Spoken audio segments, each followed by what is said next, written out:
One thing I want to mention at the outset today, do not assume that the gentle timbre you hear in singers is simply their voice and write it off as something peculiar to them and that does not necessarily apply to you. There are three elements leading, well, three elements. I like to classify it this way. Three elements leading to the establishment of the gentle timbre that I want you to remember today. The first one is the range, the length of the vocal cords, okay? Often singers assume that they can sing gently in one way up and down the scale. It's important to understand that as you ascend, if your vocal folds do not go through a lengthening process whereby they thin out appropriately, the air pressure required to phonate will progressively increase. So the gentleness that could be available to you will not fully emerge. I would like you to do on the words, yeah. Listen to my attitude. Yeah, yeah. It's a very gentle attitude. I am not thinking of giving too much. I'm thinking of a little baby, a little child. See how strange this voice is. If I spoke like this all day long, I wouldn't recognize myself. It just goes contrary to my vocal identity. So I don't speak like this normally. But when I sing, I have to think that I'm going to speak like this, that I'm going to sing like this. So, yeah, yeah, yeah, yeah, yeah, yeah, yeah, yeah, yeah. That's the exercise. Thinking of the voice built almost around a sigh. Not an air sigh, a sound sigh. A sense of resonance. Yeah. See, that's not, yeah. That's air. That's useless to the singer. It's actually damaging to the singer.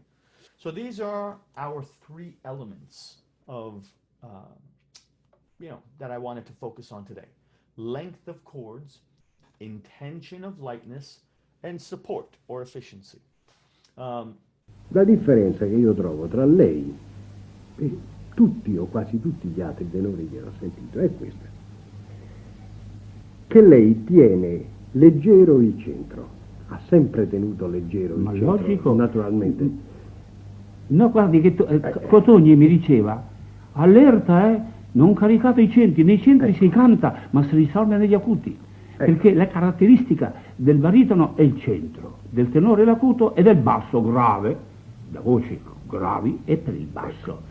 E Ora, quindi il tenore deve cantare nel centro, ma non può gonfiare il centro. Ecco, io quello che trovo che quasi tutti i tenori degli ultimi 30 o 40 anni hanno, da Caruso in poi, sì, è Caruso che ha dato l'esempio, hanno cominciato a gonfiare maledettamente i centri con due risultati. Uno, anzi diciamo con tre risultati, che nei centri spesso sembrano baritoni. sì. Uno. Secondo, che negli acuti si sgozzano, come dico io, si impiccano. Terzo, che questo sforzo che fanno nei centri e che poi si ripercuote sugli acuti gli impedisce anche di cantare a mezza voce. Ma naturale, per forza. Innanzitutto il canto è alito vibrante.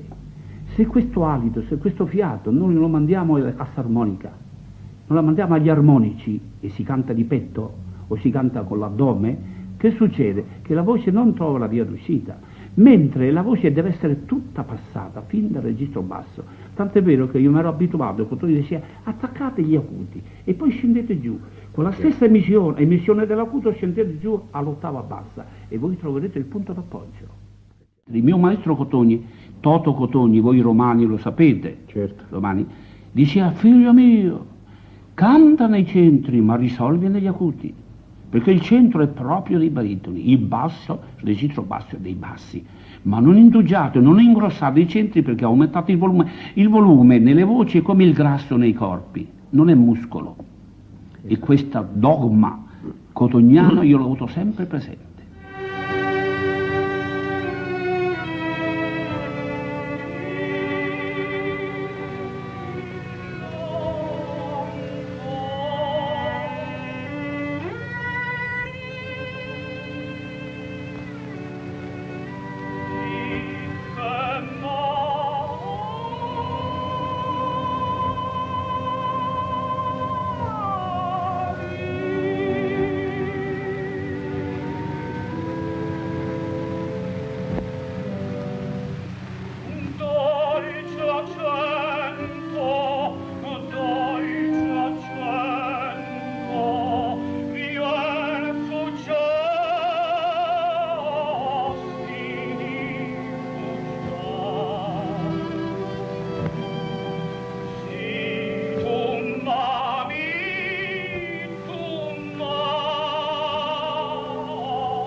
what's the color? You know, accessing those high notes, for example, or the spinning the legato line, it often boils down to your identifying the color of the sound. When you get the right idea of the color, the gentleness, it just emerges because that's the color of the gentleness. I want you to identify the color of the gentleness. Nei verdanni tuoi presto passa il dolore